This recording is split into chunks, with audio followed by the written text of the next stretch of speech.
Hi అందరికీ welcome to Suhana vlogs. ఈరోజైతే మా ఇంట్లో చికెన్ దమ్ బిర్యానీ చేసాము. అది కూడా డబల్ మసాలా బిర్యానీ అయితే చేసింది మా అక్క. చాలా బాగా వచ్చింది. చూసారా ఎంత బాగా వచ్చిందో, చూస్తుంటేనే నోరు ఊరిపోతుంది కదా. డబల్ మసాలా బిర్యానీ అంటే ఏమీ లేదు, నార్మల్గా వేసుకునే దానికంటే ఫ్రైడ్ ఆనియన్స్ని ఇంకొంచెం పెరుగు ఎక్కువగా వేసుకుంటే సరిపోతుంది. ఈ బిర్యానీలోకి అయితే కాంబినేషన్గా పచ్చికారం ఇంకా పెరుగు పచ్చడి గోంగూర అయితే చేశాను. వీటి కాంబినేషన్తో బిర్యానీ అయితే చాలా సూపర్గా ఉంది. నాకైతే బిర్యానీ చేయడం అంతగా రాదు, ఎప్పుడు చేసినా పర్ఫెక్ట్గా కుదరదు. అందుకే మా అక్క వస్తే బిర్యానీ చేయించుకుంటూ ఉంటాను.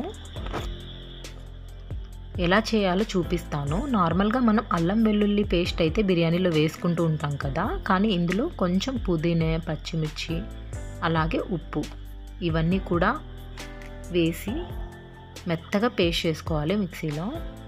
ఇలా వేసుకుంటే బిర్యానీ చాలా ఫ్లేవర్గా వస్తుంది. ఇలా పేస్ట్ చేసుకొని పక్కన పెట్టేసుకొని నేనైతే ఇక్కడ 3 గ్లాసుల బాస్మతి రైస్ని తీసుకున్నాను. ఇలా 3 గ్లాసుల బాస్మతి రైస్ తీసుకున్న తర్వాత ఇండియన్ గేట్వే అయితే నేను వాడాను ఇక్కడ. ఇందులో బాగా ఒక 2 టైమ్స్ వాష్ చేసుకొని వాటర్ పోసి నానబెట్టుకోవాలి. ఇది నానేలోపు మనం ఒక పక్క చికెన్ వాష్ చేసుకొని తగినంత ఉప్పు, పసుపు, కారం, అలాగే ధనియా పౌడర్ ఒక 1 టేబుల్ స్పూన్ వాడాను. అలాగే 2 టేబుల్ స్పూన్స్ బిర్యానీ మసాలా వేశాను. ఇదైతే నేను రెడీమేడ్ది వేశాను, ఆచిది. మీకు కావాలంటే ఇంట్లో వాడింది, ఇంట్లో కూడా మనం తయారు చేసుకోవచ్చు కదా, అది వేసుకుంటే చాలా బాగుంటుంది. ఇంకా ముందే మనం చేసి పెట్టుకున్నాం కదా, ఈ పేస్ట్ వేసుకోవాలి. హోల్ గరం మసాలాస్ కూడా వేసుకోవాలి. ఇవన్నీ వేసిన తర్వాత కొంచెం పుదీనా అయితే వేసాను, ఎందుకంటే మనం ముందే పేస్ట్లో పుదీనా వేసాం కాబట్టి ఎక్కువ పుదీనా వేయలేదు. కొంచెం పుదీనా అలాగే కొత్తిమీర వేసి కొంచెం ఫ్రైడ్ ఆనియన్స్ కూడా వేసాను. 1 కప్పు పెరుగు, అలాగే నేను 2 నిమ్మకాయలని ముందే పిండి పెట్టుకున్నాను. పెరుగు వేసేసిన తర్వాత ఆ 2 నిమ్మకాయల పులుసును కూడా ఇందులో వేసేసాను. నిమ్మకాయ రసం అంతా వేసేసి మంచిగా కలుపుకోవాలి. ఒక 1 to 2 మినిట్స్ దాకా బాగా ముక్కలకి పట్టేటట్టు ఈ మసాలా మొత్తం కలపాలి. మసాలా బాగా ముక్కల్లో కలిసిన తర్వాత మూత పెట్టేసి ఒక 1 అవర్ ఫ్రిడ్జ్లో మ్యారినేషన్ చేయనిస్తే బాగుంటుంది. ఇలా ముక్కలకి బాగా మసాలా పడుతుంది ఫ్రిడ్జ్లో ఒక 1 అవర్ పడితే.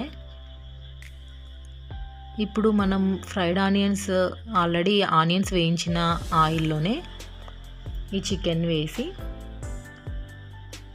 ఒక 3 table spoons to 4 table spoons oil అయితే యూస్ చేశాను ఇక్కడ చికెన్ ఫ్రై చేయడానికి. ఈ ఆయిల్లోనే చికెన్ మొత్తం వేసి ఒక 10 to 15 మినిట్స్ అయితే నేను ఫ్రై చేశాను సిమ్లో బాగా.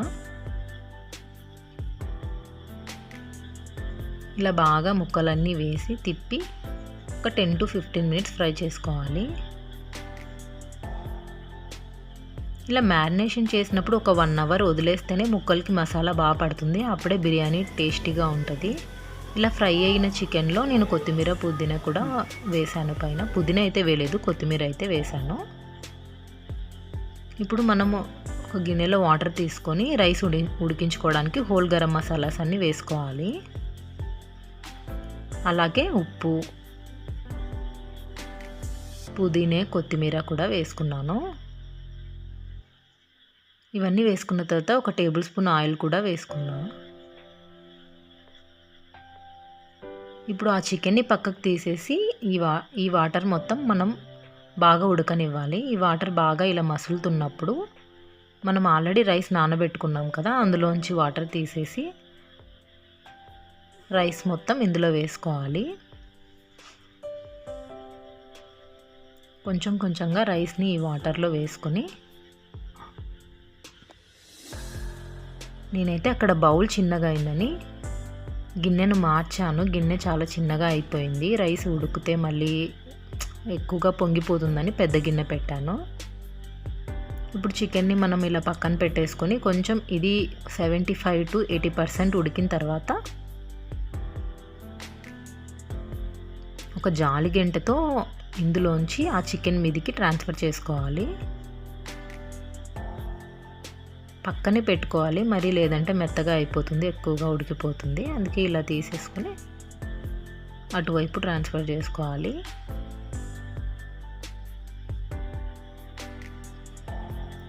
ఇలా కొంచెం కొంచెంగా అంతా రైస్ మొత్తం చికెన్లోకి వేసుకొని కింద మామూలుగా మనము ఒక పెంకు పెట్టుకొని పైన పెట్టుకోవాలి. ఎందుకంటే అడుగు అంటకుండా ఉంటుంది. సిమ్లో పెట్టుకున్నప్పుడు,